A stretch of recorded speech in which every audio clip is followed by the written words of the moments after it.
Thank you. So good afternoon, everybody. So I am sure now, after the previous presentation, you are convinced that Cryptosporidium parvum is really zoonotic and is predominant worldwide. So Cryptosporidiosis is a global emerging neglected zoonosis. Why neglected is my opinion, but not only my opinion, because some years ago, the World Health Organization included zoonosis, Cryptosporidiosis, as a neglected zoonosis. Before, I think too few attention has to be paid by this pathology in the years before. So global and emerging because now the incidence of Cryptosporidiosis is increasing, maybe because we are mostly looking for, but also I think it's emerging. So this zoonosis is not only, the contamination is not only from animal, as you can see. So you can have, I don't know if I can use this. Yes, you can have transmission from animal to animal, from human to human, also zoonosis, so from animal to human, but also from human to animals. And also a way of contamination is water, not only this water, because in what I can call a more rich country, also in recreational water and also in tap water, you can have Cryptosporidium. And also sure, it's a foodborne disease because you can be contaminated by food, so by vegetable and raw food. So today, because we are in the Biatrics Congress, we will be focused on calves Cryptosporidiosis. So, as said before, Cryptosporidium parvum is one of the most worldwide widespread Cryptosporidium and is responsible not only from Cryptosporidiosis in calves, but also in human and in many other species of animals. So, what in neonatal calves diarrhea, the other enteropathogens are also rotavirus, coronavirus, E. coli, and worldwide, these are the 4 most predominant agents for neonatal calf diarrhea. But to diagnose, yes, feces analysis is needed because the signs are not really pathognomonic of this pathology. The age of the diarrhea is, we call this the diarrhea of the second week after birth of the animal, and you see there some clinical signs, so, but they are not really pathognomonic. We can say in calves we have high morbidity and low mortality. It's a little bit different in small ruminants where mortality is higher. And without treatment, sometimes we have recovering after 5 or 6 days, and after a prior exposure, the animal are immune. So the histopathology, so the parasite targets enterocytes, and they are intracellular but extracytoplasmic, situated in a vacuole, and they surely explain how it's difficult to treat this pathology. And the villi atrophy and loss of the epithelial cell leads to diarrhea, malabsorptive diarrhea. So quickly, I would show you the life cycle of this parasite. What is important, I think a take-home message, it's all the stages are inside the host, what is different from coccidios, for example, and the excreted oocysts are directly infective. So after ingestion of the oocyst by the calf, and they are released in the lumen gut, and then you have the all the reproduction, asexual reproduction, and then sexual reproduction, so sporogony, merogony, and also gametogony. So in red, you can see ways of auto-infection. What does it mean? It means then you have 2 kinds of ways of auto-infection. The meroont, you have 2 kinds of meroont. One, the first one, they are also released in the lumen gut, and also you have 2 kinds of sporulated oocysts, and the thin wall are also released in the lumen gut. What does it mean? It means by this way, from ingestion of, for example, only 10 oocysts. After some days, you have exponential explosion of this oocyst, a billion of oocysts excreted by the calf. So, after excretion, the oocysts, sick-walled oocysts, sporulated are immediately infective. So this disease is transmission by fecal route. So what does it mean? It means, oh, I don't have this, okay.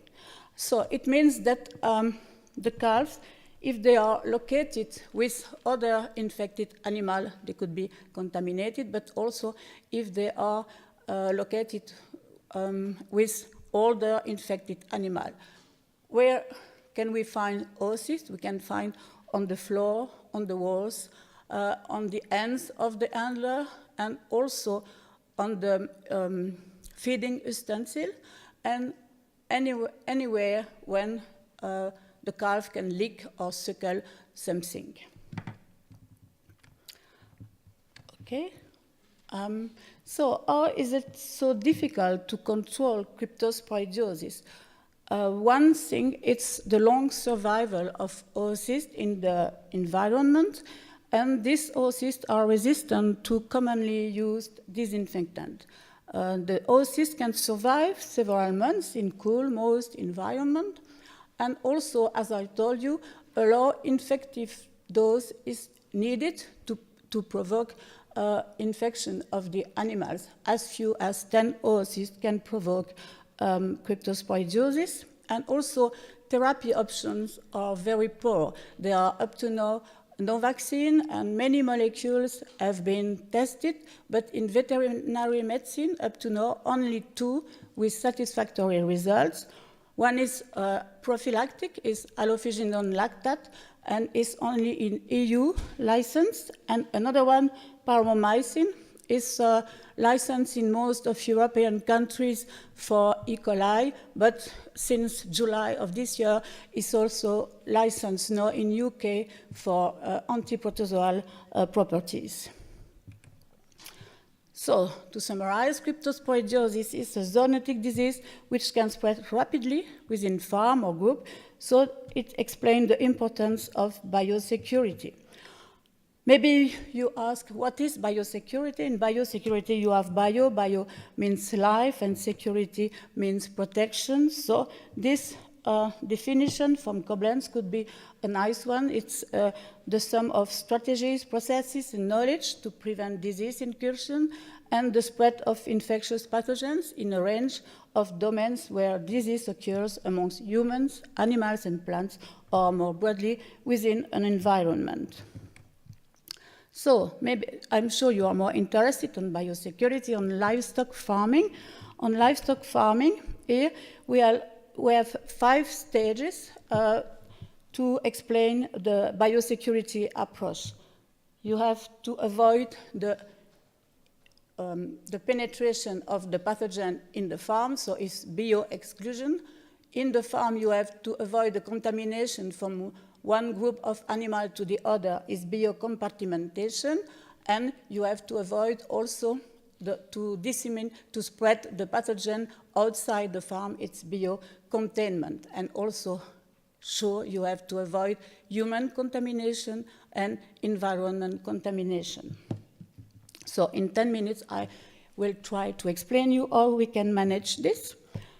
The recommended measure to control cryptosporidiosis. So one biosecurity principle is to separate high and low risk animals and environment.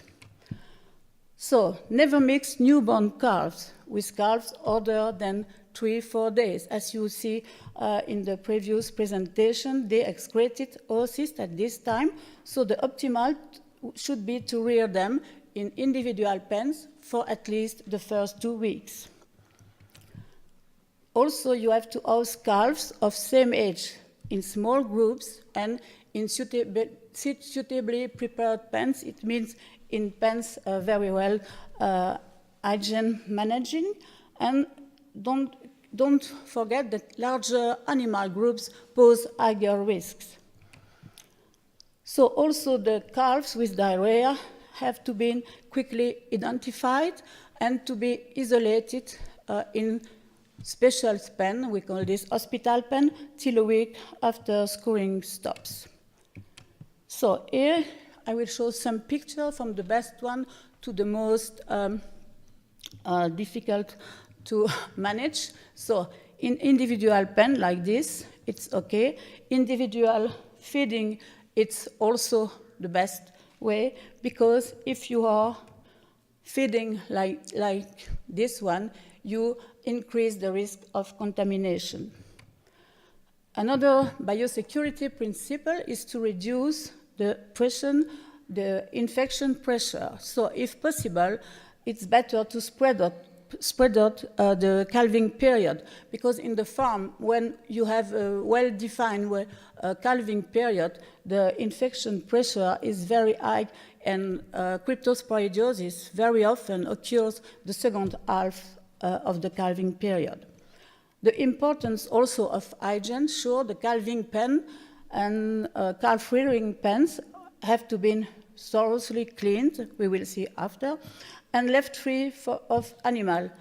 I wrote here for at least 3-4 months before the new calving season. Maybe you can think it's not realistic. It's really the optimum. And also you have to keep in mind desiccation is very important in inactivating Cryptosporidium parvum oocyst. So here, how to proceed for the hygiene. It's important also for the personnel, for the handler to put a personal protective equipment, because it's a zoonotic pathogen. They have to remove also dried feces and other dirt from the floor, the walls, and to be attentive to the cracks and crevices. They have to wash all surfaces. Steam clean seems to be the best way. And after this, I think it's important, after cleaning, they have to use disinfectant, and with a really long contact time. After rinsing, they have to left to dry, and the best way should be left empty of livestock 3 or 4 months. Another principle of biosecurity is to identify the transmission routes, because not all are of equal importance. And on farm where cryptosporidiosis is a recurrent problem, as I show you, you have to manage hygiene measures. But in cryptosporidiosis free herds, they have to avoid introduction of infected calves, and the best way is not purchase of animals younger than 2 weeks, or to be sure they are from a crypto-free herd. And also human, you have to keep in mind anyone in contact with the calves is a transmission route of Cryptosporidium, and also the environment, because you have the other animals, but also wild animals and also water feed. So risk is a combination of probability of transmission and frequency of occurrence of transmission routes. So how to prevent transmission by human from one group to another group? Anyone in contact with the calves should wash their hands, change their clothes and footwear after handling sick calves. So you see it's important for the farmer, but also for the vet. And animal handlers, and additional precautions should be to feed youngest calves first and work up by age of group. And anyway, sick calves should be handled last for care and feeding. You see, maybe it's not possible, but if there are many different handlers, they can, some people only for the calves, sick calves, and the other one for the young animals. Anyway, change their clothes after each group is maybe not possible, but at minimum, they should be washed there. They should be hands should be washed and foot cleaned. So to prevent human infection, humans become infected through contact with infected animal, but also by contamination by food and water. So animal handlers, farmers, veterinarians should be mindful of the dangers of transmitting cryptosporidiosis to their family and wider community, and they have to apply strict sanitation and hygiene protocols. And also, this crypto is especially dangerous for young children, so should not be allowed to have contact with sick calves. Yes, I see.